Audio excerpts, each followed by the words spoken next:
మాట వినరా, నిజంగా అలాగే ఏం లేదురా. అరే ఒకసారి అది కాదు అరే ఒకసారి వినరా. ఏ జెస్సీ నువ్వనే చెప్పు జెస్సీ. అలా అరే ఏమీ చింటూ లేదు నిజంగా నందు. నేను అన్కాన్షియస్ ఉంది కదా చెప్పరా. నాటకాలు చేసి చాలరా. హలో అరే నాటకాలా ఏంట్రా నువ్వు మాట్లాడేది? అరే నిజంగా రేయ్, మీరిద్దరు కలిసి ఆడిన నాటకాలు చాలరా. అయ్యో అలా ఏం నాకు ఇప్పుడు అర్థమైందిరా సడన్ గా నువ్వు బర్త్డే పార్టీ ఎందుకు అరేంజ్ చేసామని. నీకు ఇదే కావాలని నాతో చెప్పుంటే నేనే ఇచ్చేవాడిని కదరా. అరే నువ్వు అనుకున్నట్టు అలా ఏం లేదురా. ప్లీజ్ వెళ్ళిపోరా. ఒకసారి అడుగుతారా ఏమైందిరా? రా చెప్తా రా. నందు నేను నిజం చెప్తున్నాను రా, నన్ను నమ్మరా.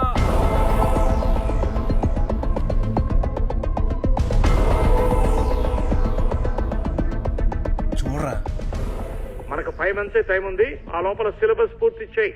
నువ్వేం చేయాలో ఇలా రోజు నేను వీడియో కాల్ లో చెప్తుంటాను. నువ్వు దాన్ని రికార్డ్ చేసుకుని రివిజన్ చేయి. ఫస్ట్ ఏం చేయాలి? టాప్ బేవర్స్ లఫుడ్ బ్యాచ్ తో వెంటనే ఫ్రెండ్షిప్ చేయి.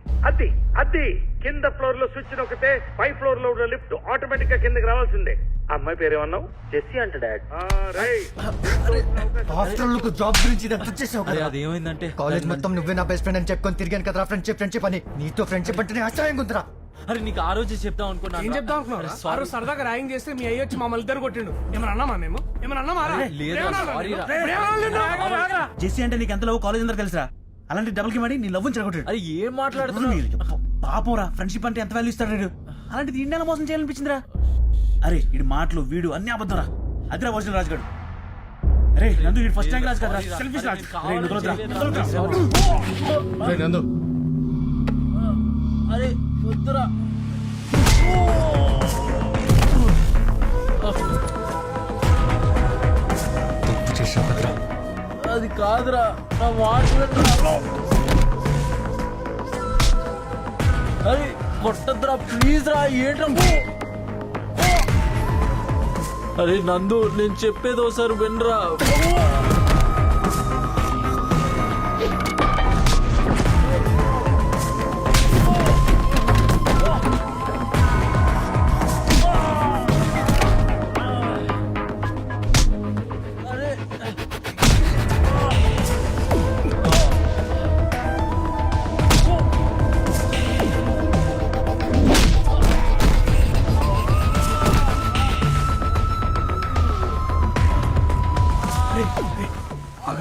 చచ్చిపోతాడు వాడు. కనీసం శృతికైనా నిజం చెప్పాలి.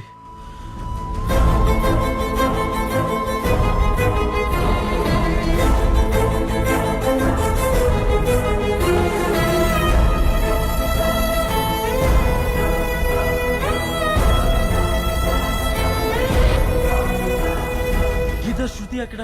ఏమైంది రాజ్? ముందు శృతి అక్కడ అని చెప్పండి. ఆడిటోరియం కి రమ్మని కాల్ వస్తే శృతి అక్కడికి వెళ్ళింది.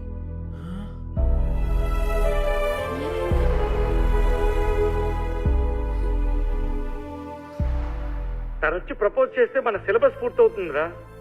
అంతేకాదు రేపు జాబ్ కూడా వస్తుంది కదా. శృతి ప్లీజ్ నేను చెప్పేది ఒకసారి విను. నేను నిన్ను లవ్ చేస్తుంది నీలోని ఇన్నోసెన్స్ చూసి. ఇదంతా చూసిన తర్వాత తెలుస్తుంది you are not innocent. You are a liar.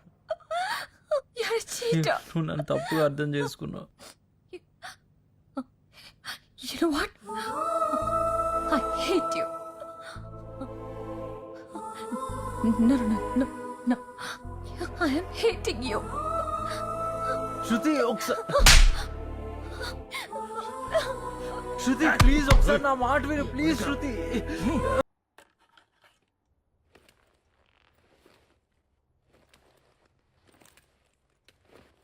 రే రాజు,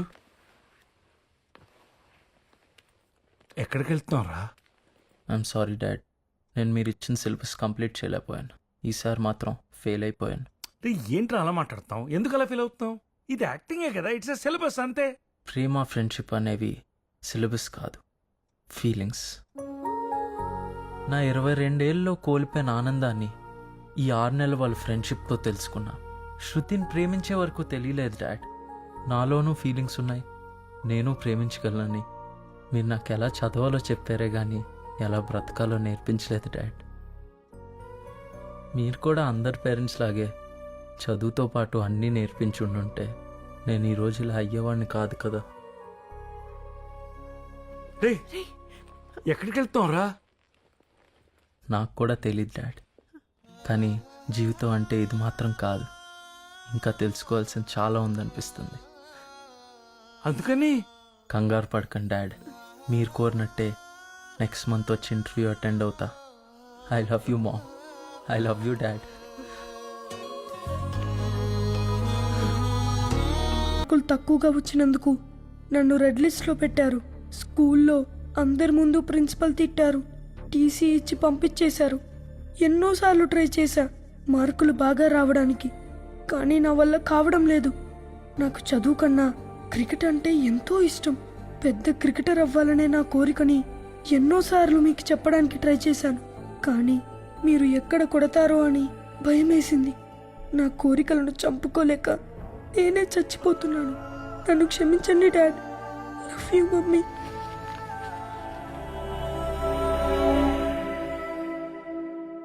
ఇంకా సేపట్లో మన ఎడ్యుకేషన్ మినిస్టర్ ఆకుల శివారెడ్డి గారు ఫంక్షన్ కి అటెండ్ అవుతారు. అంతలోపల ర్యాంక్స్ వచ్చిన స్టూడెంట్స్ కి ప్రిన్సిపల్ గారు మెడల్స్ అందిస్తారు. సుమంత్ 98.6%, రష్మి 98.7%. ఏంట్రా 98.6 98.7 అని డెసిమల్స్తో చెప్తున్నారు? ఫీవర్ని కొల్చే థర్మోమీటర్ లాగా. ర్యాంక్స్ వచ్చిన పిల్లల ఫోటోస్ రేపు మీరు పేపర్లో చూడొచ్చు. రాహుల్ 32%, వీడి ఫోటో కూడా వస్తుంది, కానీ సూసైడ్ కాలంలో.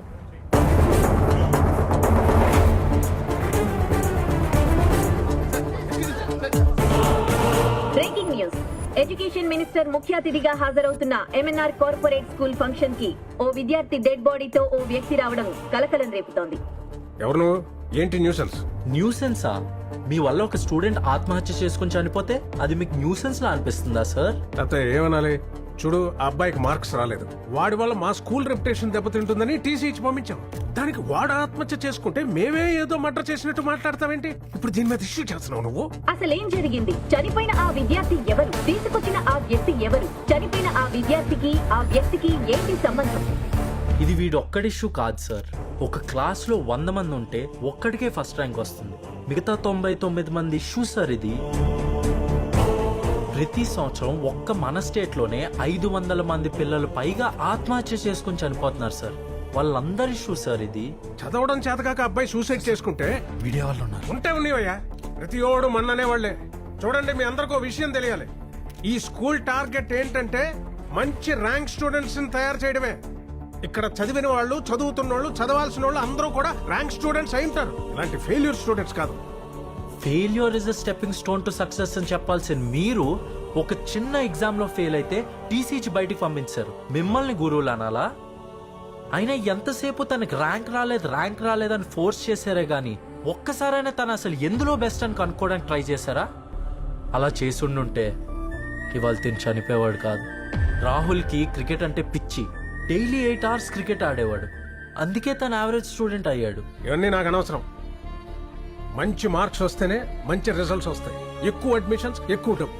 And education is my bloody business. You got it?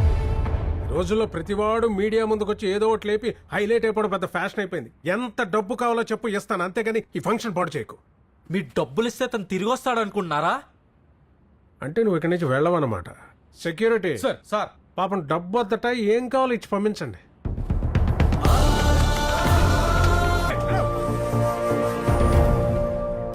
Welcome sir, welcome. Function అటువైపు సార్. కుర్రోడు ఏదో ఇష్యూ చేస్తుంటే మీరండి. అంతా చూశాను. చచ్చిపోయింది ఇంట్లో తిరిగే కుక్కపిల్ల కాదు, బడికెళ్లే కుర్రాడు. అతను రైజ్ చేసిన ఇష్యూలో క్లారిటీ ఉంది, కానీ మీకే క్లారిటీ లేదు. అదేంటో చూసుకోండి. ఏంటయ్యా ఇది? ప్రాణం పోయినా పర్వాలేదని ఇంత పెద్ద రిస్క్ తీసుకుంటున్నావు. ఆ కుర్రాడి కోసం ఎంత చేస్తున్నావు? నువ్వెవరు? First rank student.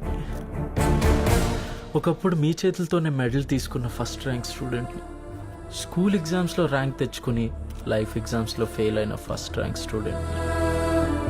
అలా ఎవరు అవ్వకూడదు.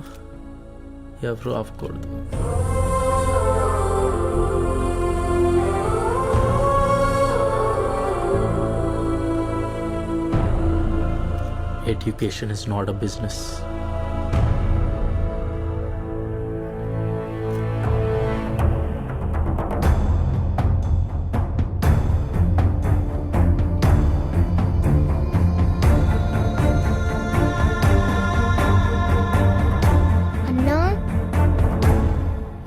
పరీక్షలో ఫెయిల్ అయితే నేను కూడా ఇలాగే చచ్చిపోతానా? లేదమ్మా, నువ్వు స్కూల్లో నేర్చుకున్న పాఠాలు ఎగ్జామ్స్ వరకు మాత్రమే. ఆ తర్వాత మనం మర్చిపోతాం కదా. కానీ లైఫ్లో నేర్చుకున్న పాఠాలు మన జీవితాంతం మనతోనే ఉంటాయి. దాంట్లో మనం ఫస్ట్ ర్యాంక్ తెచ్చుకోవాలి. అక్కడ చూడు, మీ స్కూల్లో పెట్టిన ఫోటోల్లో ఎవరూ ఫస్ట్ ర్యాంకర్స్ కాదు, కానీ వాళ్ళు ఎప్పుడూ మనందరి మనసుల్లో ఫస్ట్ ప్లేస్లో ఉంటారు. ఇక్కడ ఉన్న పేరెంట్స్ అందరికీ నాదో రిక్వెస్ట్, దయచేసి మీ ర్యాంక్ కోరికల్ని పిల్లల మీద రుద్దకండి. చిరుత పరిగెట్టడంలో ఫస్ట్, చేప ఈదడంలో ఫస్ట్. అలా కాకుండా చిరుతని ఈదమని చేపని పరిగెట్టమంటే రెండూ లాస్టే వస్తాయి. అసలు మీ పిల్లలు ఎందుకు చదవట్లేదో తెలుసుకోండి. వాళ్ళ ఇంట్రెస్ట్ అండ్ టాలెంట్ దేంట్లో ఉందో అర్థం చేసుకుని దాంట్లో ఎంకరేజ్ చేస్తే ప్రతి స్కూల్లో ఓ సచిన్ ఉంటాడు, ప్రతి క్లాస్లో ఓ కలాం ఉంటాడు.